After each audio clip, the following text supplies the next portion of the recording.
Europe போறதுக்கு Schengen visa apply பண்ணினா 5 நாள், 10 நாள், 15 நாள். இல்லாட்டி உங்களுக்கு ட்ராவல் பீரியட்டுக்கு மட்டும் ஷெங்கன் விசா கிடைக்குதா? இந்த வீடியோல நான் உங்களுக்கு சில ட்ரிக்ஸை சொல்லித் தர போறேன்.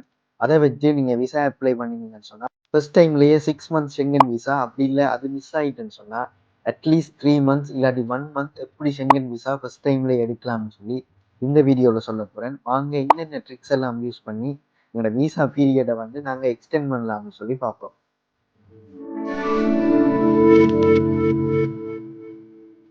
இந்த வீடியோவை நீங்க ஃபுல்லா பார்த்து முடிக்கிற நேரம் உங்களுக்கு 5 வருஷம் வரைக்கும் எப்படி ஷெங்கன் விசா எடுக்கிறதுன்ற சம்பந்தமா ஒரு கிளியர் ஐடியா இருக்கு. கன்சியூலேட் இல்லாட்டி யூரோப்ல இருக்கிற எந்த ஒரு நாட்டின் எம்பசியும் உங்களை ஜட்ஜ் பண்றது வந்து நீங்க கொடுக்குற டாக்குமெண்ட்ஸ்ல இல்லை. நீங்க எல்லா டாக்குமெண்ட்ஸையும் கொடுத்தாலும் உங்களுக்கு ஸ்டில் 5 நாள் 10 நாள் இல்லாட்டி உங்களுக்கு ட்ராவல் பீரியடுக்கு மட்டும் விசா வந்திருக்கும். அவங்க உங்களை எதை வச்சு ஜட்ஜ் பண்றாங்கன்னு சொன்னா நீங்க ஒரு ஜென்யூன் ட்ரஸ்டபிள் ட்ராவலரான்றதை தான் அவங்க பாக்குறாங்க. இந்த வீடியோவில் எந்தெந்த விதத்தில் நாம் ஒரு ஜென்யூன் ட்ரஸ்டபிள் ட்ராவலர் இந்த எம்பசிக்கு காட்டலாம்னு சொல்லித்தான் பார்க்க போகிறோம். முதலாவது இந்த ஷெங்கன் விசாட்ட காஸ்கேட் சிஸ்டத்தை நாங்கள் விளங்கிக்கிறோம். காஸ்கேட் சிஸ்டம் என்னன்னு சொன்னால் நாங்கள் ஃபர்ஸ்ட் டைம் அப்ளை பண்ணிக்கல எங்களுக்கு 5-10 நாளோ இல்லாட்டி எங்களுக்கு ட்ராவல் பீரியடுக்கோ விசா கிடைக்கிறதுக்கு சான்சஸ் இருக்கு. நாங்கள் செகண்ட் டைம் அப்ளை பண்ணிக்கல 1 மந்த் இல்லாட்டி 3 மந்த்ஸ் விசா கிடைக்கிறதுக்கு சான்ஸ் இருக்கு.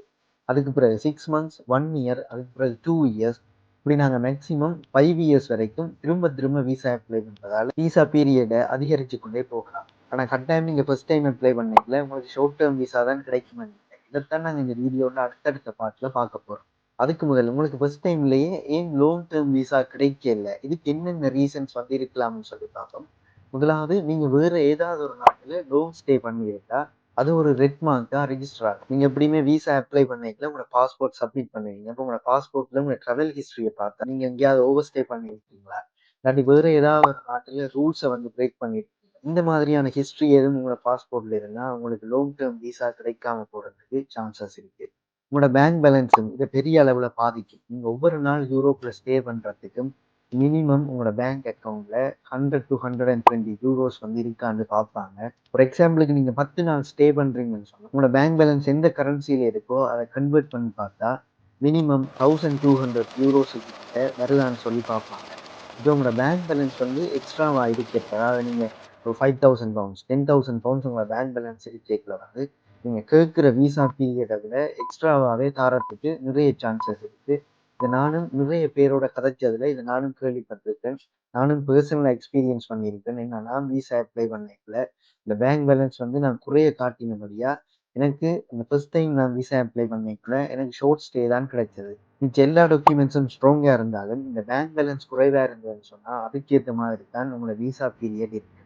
அடுத்தது ஸ்ட்ராங்கான ஜாப் ப்ரூஃப் இல்லாம இருக்குது, ஃபேக்கான ஐட்டினரிஸ் காட்டுறது. உங்களோட பாஸ்போர்ட் ஃப்ரெஷ்ஷா இருக்கு, அதாவது நீங்க யூகேக்கு வந்ததோ இல்லாட்டி வேறு ஏதாவது ஒரு நாட்டுக்கு போன ஒரு ஹிஸ்டரி மட்டும்தான் இருக்கு, பெருசா நீங்க வேற ஒரு நாடுகளுக்கு போகையில உங்களோட பாஸ்போர்ட் எம்டியா இருக்குன்னு சொன்னா அதுவும் லாங் விசா கிடைக்காம போறதுக்கு ஒரு காரணமா இருக்கு.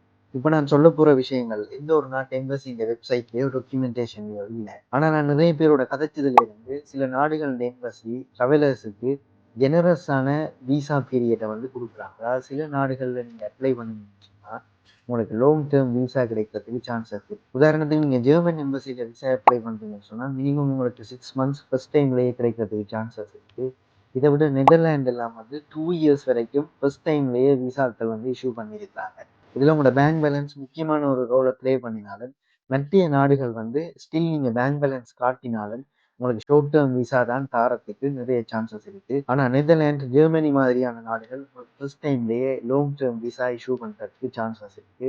நீங்க ஷெங்கன் விசா எடுக்கிறீங்கன்னு சொன்னா நான் பர்சனலா உங்களுக்கு சஜஸ்ட் பண்ணுவேன் நீங்க நெதர்லாண்ட் எம்பசிக்கு அப்ளை பண்றதை நான் சஜஸ்ட் பண்ணுவேன். ஓகே எனக்கு விளங்குது. இதுல நிறைய பேருக்கு டவுட்ஸ் இருக்கும். நாங்க வேற ஒரு நாட்டுக்கு போகணும், எக்ஸாம்பிளுக்கு நாங்க சுவிஸுக்கு போகணும், ஆனா நீங்க நெதர்லாண்டுக்கு அப்ளை பண்ண சொல்லி சஜஸ்ட் பண்றீங்கன்னு நீங்க கேட்குறீங்கன்னு சொன்னா அதுக்கு ரீசன்ஸ் இருக்கு. இப்போ நீங்க எந்த ஒரு நாட்டு ஷெங்கன் விசாவை எடுத்தாலும் நீங்க ஷெங்கன் கண்ட்ரீஸ்ல எந்த ஒரு கண்ட்ரிக்குமே நீங்க விசிட் பண்ணலாம். இப்போ அதுக்கும் சில ரிக்வயர்மெண்ட்ஸ் இருக்கு. நீங்க விசா அப்ளை பண்ற நேரம் நீங்க ஃபர்ஸ்டா எந்த நாட்டுல போய் இறங்குறீங்களோ அந்த நாட்டு எம்பசிக்கு அப்ளை பண்ணணும்.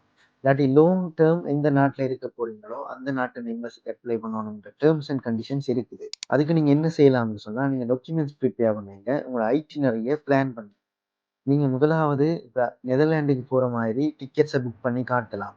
இல்லாட்டி நீங்க லாங் டேர்ம் நெதர்லாண்டில் இருக்க போறீங்கன்ற மாதிரி ஃபுல்லி ரீஃபண்டபிள் டிக்கெட்ஸை புக் பண்ணி காட்டலாம். ஃபுல்லி ரீஃபண்டபிள் ஃபெரி டிக்கெட்ஸோ ஃபுல்லி ரீஃபண்டபிள் ஃப்ளைட் டிக்கெட்ஸையோ நீங்கள் புக் பண்ணி காட்டி நீங்கள் லாங் டேர்ம் விசாவை எடுத்துட்டீங்கன்னு சொன்னால் அதுக்கு பிறகு நீங்கள் பண்ணின புக்கிங்ஸை நீங்கள் கேன்சல் பண்ணிட்டு உங்களுக்கு எந்த நாடு விருப்பமோ அந்த நாட்டுக்கு நீங்கள் தாராளமாக போய் வரலாம்.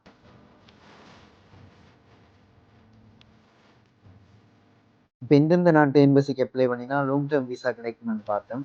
அடுத்தது எப்படி இந்த டாக்குமெண்டேஷன்ஸை ப்ரிப்பேர் பண்ணுறதால லாங் டேர்ம் விசா எடுக்கலாம்னு பார்ப்போம். ஃபர்ஸ்ட் டைம் உங்களுக்கு கிடைக்கிற விசாவை பெர்ஃபெக்டாக யூஸ் பண்ணுங்க. ஓவர் ஸ்டே பண்ணவே பண்ணாதீங்க. ஈவன் 1 டே ஓவர் ஸ்டே பண்ணினாலும் அது உங்கள் ட்ராவல் ஹிஸ்ட்ரியில் ஆட் ஆகும். அதை விட நிறைய நாடுகளில் ட்ராவல் ஹிஸ்ட்ரியை உங்களோட பாஸ்போர்ட்டுக்கு ஆட் பண்ணுங்க. ஃபார் எக்ஸாம்பிளுக்கு நீங்கள் தேர்ட் வேர்ல்டு கண்ட்ரிலேருந்து யூரோப் விசா அப்ளை பண்ணுறீங்கன்னு சொன்னால் உங்களுக்கு கிட்ட உள்ள நாடுகளுக்கு போயிட்டு வாங்க. அந்த ஹிஸ்ட்ரியெல்லாம் உங்களோட பாஸ்போர்ட்டில் இருக்கும். இது உங்களுக்கு ஒரு அட்வான்டேஜாக இருக்கும். ஸ்ட்ராங் சேலரி ப்ளஸ் சேவிங்ஸை காட்டுங்க. உங்களோட கவர் லெட்டரில் ஃபியூச்சர் ட்ராவல் பிளான்ஸை பற்றி கிளியராக மென்ஷன் பண்ணுங்க.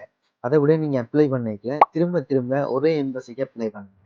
அடுத்தது மிக முக்கியமான சீக்ரெட் ட்ரிக்ஸை பார்க்கும்போது மறக்காமல் இந்த கனன் சேனலை சப்ஸ்கிரைப் பண்ணிடுங்க. இந்த வீடியோ உங்களுக்கு நிச்சயமாக யூஸ்ஃபுல்லாக இருந்திருக்கும். கட்டாயம் இதுக்கு ஒரு லைக் பண்ணிடுங்க. இதை சேவ் பண்ணி வைங்க. ஃப்யூச்சரில் உங்களுக்கு ஷெங்கன் விசா எடுக்கிறதுக்கோ உங்களோட ஃப்ரெண்ட்ஸோட ஷேர் பண்ணுறதுக்கோ தேவைப்படும். இந்த வீடியோக்கு ஒரு லைக் பண்ணிடுங்க. அது இந்த வீடியோவை நிறைய பேருக்கு கொண்டு போய் சேர்க்கறதுக்கு ஹெல்ப்ஃபுல்லாக இருக்கும். அதை விட நானும் இந்த வீடியோவில் நிறைய இன்புட் போட்டு நிறைய ரீசர்ச் பண்ணி தான் இந்த விஷயங்களை உங்களுக்கு சொல்கிறேன். இதை எடுக்கிறதுக்கும் எடிட் பண்ணுறதுக்கும் எனக்கு நிறைய நேரம் செலவழிந்தது.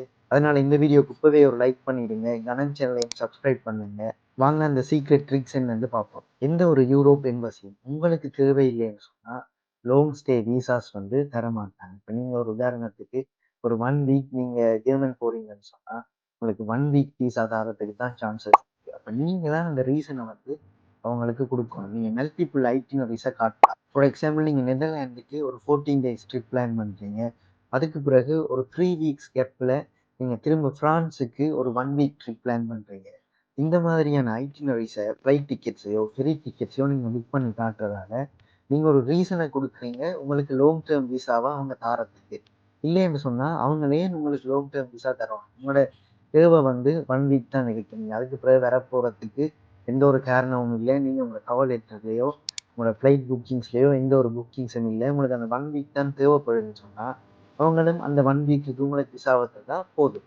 அப்போ நீங்கள் தான் இல்லை எனக்கு திரும்ப திரும்ப யூரோப்பை விசிட் பண்ணுறதுக்கு எனக்கு ரீசன்ஸ் இருக்குது, எனக்கு ஹாலிடே பிளான்ஸ் இருக்குது, எனக்கு புக்கிங்ஸ் இருக்குதுன்ற விஷயத்த நீங்கள் தான் அந்த எம்பசிக்கு காட்டணும். அப்படி காட்டுறதாலே உங்களுக்கு லாங் டேர்ம் ஷெங்கன் விசாஸ் கிடைக்கும். இதே நீங்கள் ஒரு பிஸ்னஸ் ஓனராக இருந்தால் நீங்கள் மல்டிபிள் பிஸ்னஸ் ட்ரிப்ஸ் இருக்குன்னு சொல்லலாம். இதே உங்களோட ஃபேமிலி யூரோப்பில் இருந்தால் நீங்கள் ஃபேமிலி அடிக்கடி விசிட் பண்ணணுன்ற ரீசன்ஸை கொடுக்கலாம். இப்படி நீங்கள் திரும்ப திரும்ப உங்களுக்கு யூரோப்புக்கு போகிறதுக்குரிய காரணங்கள் இருக்குன்னு ப்ரூவ் பண்ணுறதால இந்த யூரோப் எம்பசிஸுக்கு நீங்கள் ஒரு காரணத்தை கொடுக்குறீங்க உங்களுக்கு லாங் டேர்ம் விசாஸை இஷ்யூ பண்ணுறது. ஸோ இந்த வீடியோவில் நான் சொன்ன விஷயங்களை வச்சு நீங்கள் ஸ்மார்ட்டாக அப்ளை பண்ணினீங்கன்னு சொன்னால் உங்களோட ஷெங்கன் விசா கடைசி வரைக்கும் ரிஜெக்ட் ஆகாது, அப்கிரேட் ஆகிக்கொண்டே போகும். உங்களுக்கு லாங் டேர்ம் விசாஸும் கிடைக்கும். இந்த வீடியோ நிச்சயமா உங்களுக்கு யூஸ்ஃபுல்லாக இருந்திருக்கு. மறக்காம இப்போ லைக் பண்ணிடுங்க. கனன் சேனலையும் சப்ஸ்கிரைப் பண்ணி பெல் பட்டனையும் கிளிக் பண்ணிடுங்க. இந்த மாதிரி யூஸ்ஃபுல்லான கண்டென்ட்ஸை மிஸ் பண்ணாமல் பாருங்க. இன்னொரு வீடியோவில் சந்திப்போம். பாய்.